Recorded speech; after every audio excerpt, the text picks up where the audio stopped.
Dmitry Medvedev, he with a handshake like a wet lettuce, has said that the four terrorist suspects held in custody, beaten up, beaten to a pulp, clearly tortured.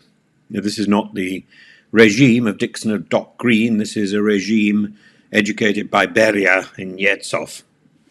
And officially the death penalty was abolished in 1996. But Dmitry Medvedev has said that he thinks these people should be and will be killed in much the same way as Alexei Navalny in the Polar Wolf colony was killed. And what I find so interesting is the muted response of the British press to the sight of these clearly tortured prisoners. And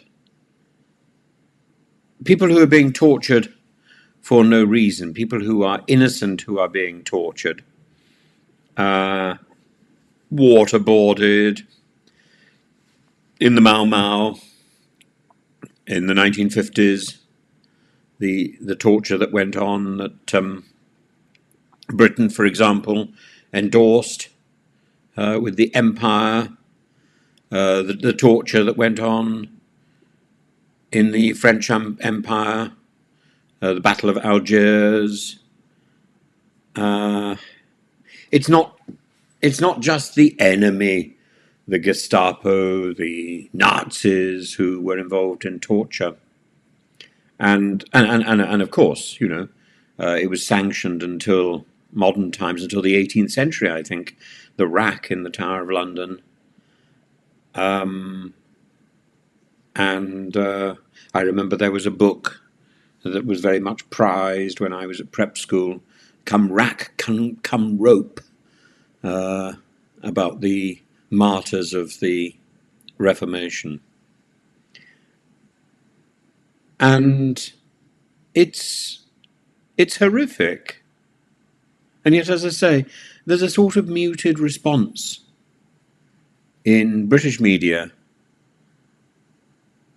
So maybe a resignation that this is what they had coming, and that anyway they're probably guilty, and that the crime was horrendous.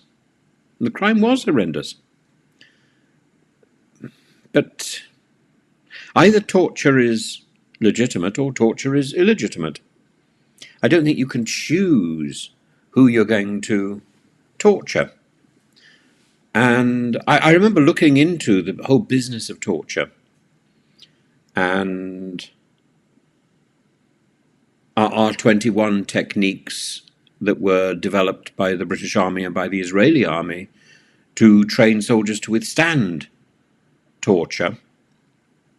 Techniques, incidentally, which are very much drawn upon in the reality TV sphere.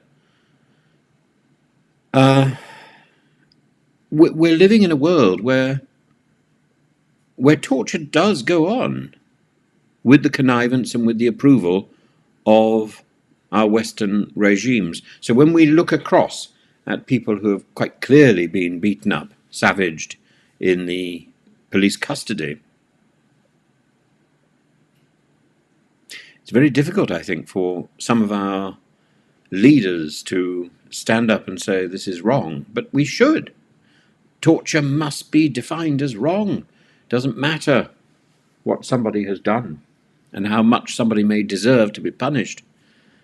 When they're arrested, they should be treated with cold legal process. But then I will be dismissed by a lot of the people in the comment section for being a snowflake and for being naive. I don't think naivety, incidentally, is a badge of dishonor. I think it's something to be proud of. As for being a snowflake, I think you've misread me if you think that.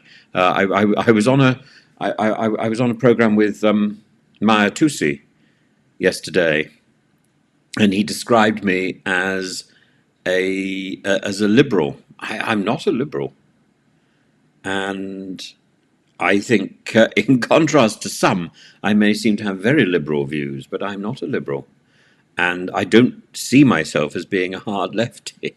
I think I am to the left of Lee Anderson, but I don't think that puts me in the same camp as Owen Jones.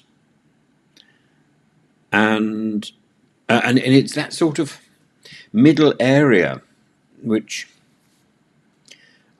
is becoming increasingly difficult to identify and to inhabit.